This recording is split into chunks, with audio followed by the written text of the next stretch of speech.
यूनान दे residence permit तो अलावा यानी कि यूनान दे लीगल पेपरां तो अलावा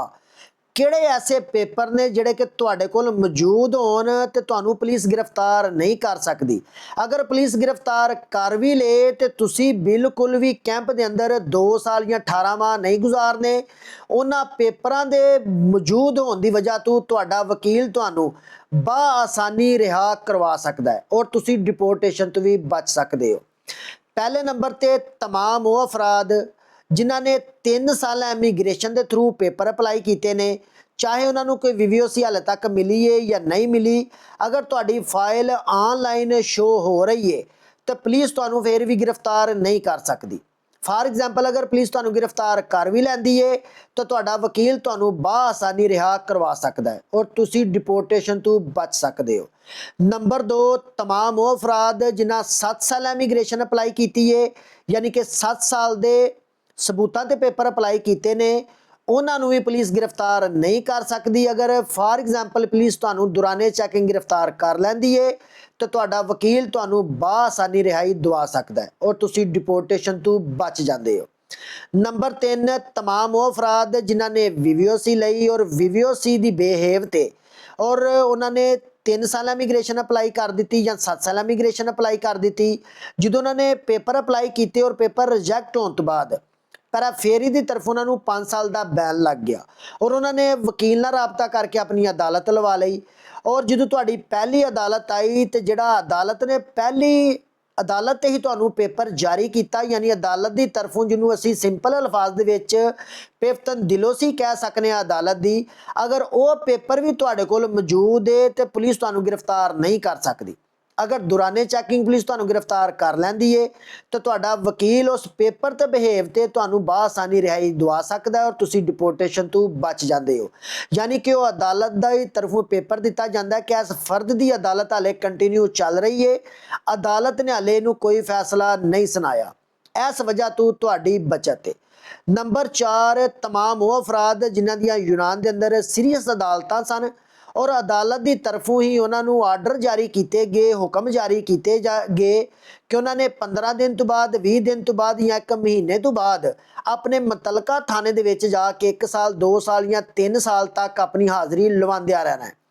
उन्होंने सिंपल ही लिफाज दे विच असीं भी कह सकते हैं, यूनानी जुबान च भी तुसीं जानते हो कि अदालत की तरफों जिन्हां वीरां भरावां नूं पराउण लग जाती है वो तमाम अफराद भी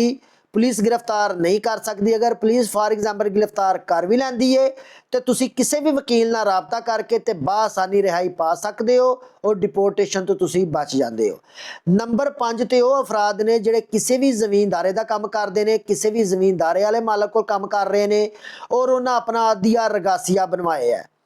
आदिया रगासिया भी अगर तुहाडे कोल मौजूद है तो पुलिस तुहानूं गिरफ्तार नहीं कर सकती। अगर फिर भी तुहानूं पुलिस गिरफ्तार कर लैंदी है किसी भी शक शुबे के अंदर तो तुसीं किसी भी वकील के नाल राबता करके ते आसानी रिहा हो जाते हो और तुसीं डिपोर्टेशन तो भी बच जाते हो।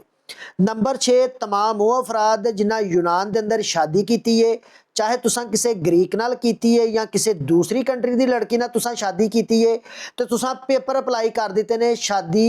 दी बेस ते, चाहे तुहानूं कोई VVOC मिली है, पेपर इशू होए ना हाले तक नहीं होए, अगर तुहाडी फाइल ऑनलाइन शो हो रही है तो पुलिस तुहानूं गिरफ्तार नहीं कर सकती। अगर फिर भी तुहानूं पुलिस गिरफ्तार कर लैंदी है तो तुसीं किसी भी वकील के नाल राबता करके आसानी रिहा हो जाते हो, डिपोर्टेशन तो बच जाते हो।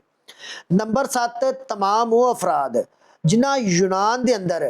किसी भी मालक के नाल कॉन्ट्रैक्ट किया है काम का और उन्होंने 3 साल इमीग्रेशन भी अपलाई नहीं की, यानी कि 3 साल इमीग्रेशन का कानून बंद हो गया। अगर तो तुसीं किसी ग्रीक मालक को या किसी भी मालक को काम कर रहे हो जिन्हें तुहाडे NCME भी चालू करवाए ने और तुहानूं एक पेपर भी दे दिता है, यानी कि एक पेफतन दिलोसी भी दी है कि फर्द मेरे को काम कर रहा है और घर के कॉन्ट्रैक्ट दे विच भी तुहाडा नाम मौजूद है, यानी समूलियत विच तुहाडा नाम मौजूद है। तो अगर तुहानूं पुलिस गिरफ्तार कर लैंदी है तो तुसीं किसी भी वकील के नाल राबता करके ते आसानी रिहाई पा सकते हो। लेकिन इस सूरत दे विच जिहड़ा डिपोर्टेशन दा अमल है वो 50-50 है, ਲੇਕਿਨ ਤੁਹਾਡੇ ਕੋਲ ਇਸ ਸੰਭਲ ਦੇ ਵਿੱਚ ਚਾਂਸ ਮੌਜੂਦ ਹੈ, ਤੁਹਾਡਾ ਘਰ ਦੇ ਸਮੂਲੀਅਤ ਵਿੱਚ ਨਾ ਹੈ, ਤੁਸੀਂ ਇੱਕ ਮਾਲਕ ਕੋਲ ਕੰਮ ਕਰ ਰਹੇ ਹੋ, ਤੁਹਾਡਾ ਟੈਕਸ ਪੇ ਹੋ ਰਿਹਾ ਹੈ ਤੇ ਤੁਹਾਡਾ ਵਕੀਲ ਤੁਹਾਨੂੰ ਰਿਹਾ ਕਰਵਾ ਸਕਦਾ ਹੈ। ਅਦਰਵਾਈਜ਼ तमाम ਉਹ ਵੀਰ ਭਰਾ ਜਿਨ੍ਹਾਂ ਕੋਲ ਹਾਲੇ ਤੱਕ ਨਾ ਦੀ ਅਰਗਾਸੀਆ ਹੈ, ਨਾ ਕਿਸੇ ਉਹ ਪ੍ਰੋਪਰ ਗ੍ਰੀਕ ਮਾਲਕ ਕੋਲ ਕੰਮ ਕਰ ਰਹੇ ਨੇ, ਤੇ ਮੇਰੀ ਐਡਵਾਈਸ ਔਰ ਮਸ਼ਵਰਾ ਨਾ तमाम ਵੀਰਾਂ ਵਾਸਤੇ ਕਿ ਜਲਦ ਅਜ ਜਲਦ